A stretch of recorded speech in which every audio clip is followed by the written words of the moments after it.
Hi, my name is Cat Levine from Think and Be Me, building children's mental health and wellbeing for life.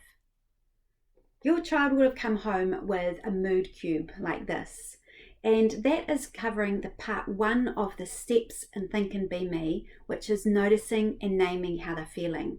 Research shows just by giving our feelings a name or helping someone else to do that by naming what they're feeling, it helps shrink down those big feelings. By providing this cube, it helps them have something that they can hold, but also that they can point at the pictures of how they're feeling.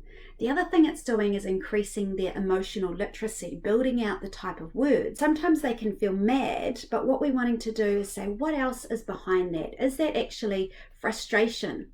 Frustration comes from not knowing how to do something and getting frustrated that they're not learning. Whereas overwhelm, as part of being mad, is about having too much on our plates. They'll also learn by using this that sometimes under their mad feelings, they're actually feeling afraid. So making this a regular practice in your home by asking at the end of the day, the beginning of the day, after school, how are you feeling?